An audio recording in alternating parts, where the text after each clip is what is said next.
नमस्ते. आज मी तुम्हाला सातारची स्पेशल लाटीव वडी दाखवणार आहे. तर ही लाटीव वडी सातारा, कोल्हापूर, सोलापूर या भागांमध्ये जास्त प्रमाणात बनवली जाते.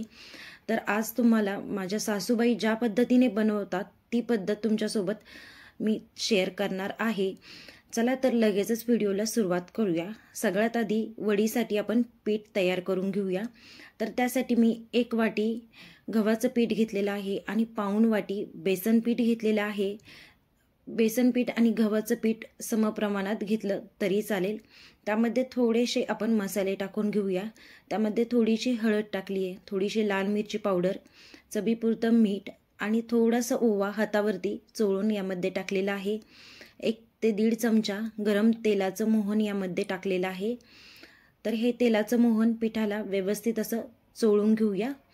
आता त्यामध्ये थोडं थोडं पाणी घालत आपल्याला अगदी घट्ट पीठ मळून घ्यायचं आहे. पुरीला आपण ज्या पद्धतीने पीठ मळतो त्या पद्धतीने अगदी घट्ट पीठ हे आपण मळून घेतलेलं आहे.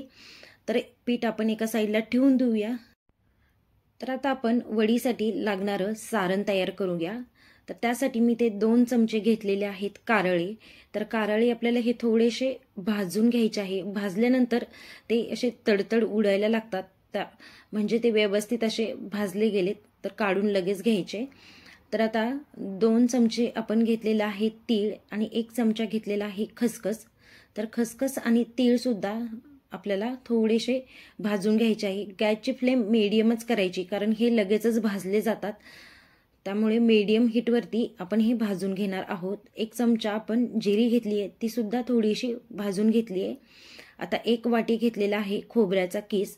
तर तो सुद्धा आपल्याला छान असा भाजून घ्यायचा आहे. तर इथे व्यवस्थित असं आपण खोबरं भाजून घेतलेलं आहे. तर सर्व आपल्याला थंड करून मग आपल्याला वाटून घ्यायचं आहे. जे खोबरं घेतलं होतं तर ते आपल्याला वाटायचं नाही. तीळ, खसखस, जिरी घेतलेली आहे तर ती आपण मिक्सरला वाटून घेणार आहोत. तर इथे थोड्याशा लसणाच्या पाकळ्या घेतल्यात, त्या खलबत्त्यामध्ये आपण ठेचून घेऊया. आणि खोबरं थंड झाल्यानंतर थोडंसं आपण हाताने चुरून घेणार आहोत. मिक्सरला खोबरं बारीक करायचं नाही. तर थोडंसं आपण खोबरं चुरून घेतलंय. त्यामध्ये जे आता आपण कारळे, तीळ बारीक केले होते मिक्सरला ते यामध्ये टाकून घेऊया. ठेचलेला लसूण टाकून घेणार आहोत. यामध्ये आता आपण जे घरगुती मसाले आहेत ते टाकून घेणार आहोत. त्यामध्ये मी थोडीशी हळद टाकून घेतलेली आहे, थोडंसं लाल तिखट टाकलेलं आहे आणि यामध्ये मेन म्हणजे हा आमचा सातारचा स्पेशल घरगुती कांदा लसूण मसाला यामध्ये मी टाकलेला आहे, साधारणतः 1.5 चमचे. तर हा मस्ट आहे, यामुळे आपल्या वडीला खूप छान टेस्ट येते. त्यामध्ये थोडंसं हिंग टाकून घेतलंय, चवीपुरतं मीठ टाकून घेऊया. बारीक चिरलेली कोथिंबीर टाकायची आहे, भरपूर कोथिंबीर टाकायची. कोथिंबीरीमुळे वडीला छान अशी चव येते. एकदा मिक्स करून घेऊया. आणि आता आपण यामध्ये टाकणार आहोत 1 चमचा तेल.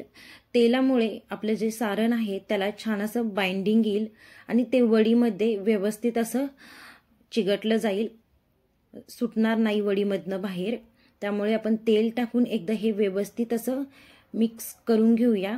तर इथे वडीसाठी लागणारं आपलं सारण तयार झालेलं आहे. लगेचच आता आपण वडी बनवणार आहोत.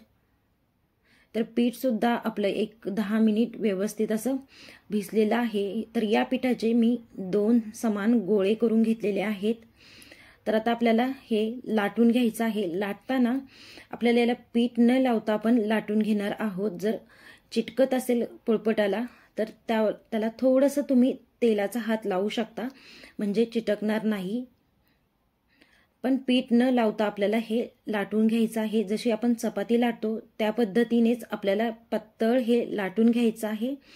त्यावरती मी एका साईडने थोडंसं तीळ लावून घेतलेली आहे. जी वरची साईड आहे त्याला तीळ लावून घ्यायचं आहे. तीळ टाकल्यानंतर परत थोडंसं लाटण्याने फिरून घ्यायचं, म्हणजे तीळ व्यवस्थित असं चिकटलं जाईल. आणि आता जे आपण सारण बनवलं होतं तर ह्या चपातीवरती व्यवस्थित असं पसरून घ्यायचं आहे. भरपूर असं आपल्याला सारण टाकायचं आहे, म्हणजे वडी खाताना छान लागते. तर व्यवस्थित असं सगळीकडे आपण हे सारण पसरून घेतलेलं आहे. भरपूर सारण आपण टाकलेलं आहे. आणि एकदा हलक्या हाताने आपण थोडंसं लाटणं फिरून घेऊया, म्हणजे हे सारण या पोळीला व्यवस्थित चिटकलं जाईल, ते बाहेर येणार नाही. आणि आता छान असा रोल करून घ्यायचा आहे, अगदी टाईट आपल्याला रोल करून घ्यायचा आहे, म्हणजे ही वडी सुटणार नाही. व्यवस्थित असं हे सारण सुद्धा वडीला या पोळीला चिकटलं जाईल. तर या पद्धतीने अगदी टाईट आपण याचा रोल करून घेणार आहोत. तर ह्या वड्या आपण शिजवून घेणार आहोत. तर इथे मी रोल करून घेतलाय आणि आता छोट्या छोट्या वड्या कट करून घेऊया. तर कट करताना एकदम पटकन कट नाही करायच्या, पुढं मागं चाकू करत कट करायची, म्हणजे आपली ही वडी सुटणार नाही. तर छान अशी आपली इथे वडी बनवून घेतलेली आहे आपण. तर आता लगेचच आपण ही 10 ते 12 मिनिट ही वडी शिजवून घेणार आहोत. सगळ्या वड्या बनवल्यात, आता आपण शिजवून घेऊया. तर वडी शिजवून थंड करून घेतली व्यवस्थित.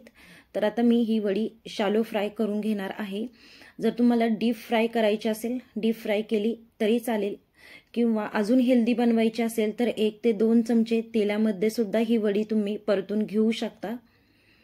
तर छान अशी ही वडी आपण शालो फ्राय करून घेऊया, म्हणजे खायला सुद्धा ती छान खुसखुशीत लागते. तर दोन्ही साईडने आलटून पालटून आपण ही वडी तळून घेणार आहोत गोल्डन कलरवरती.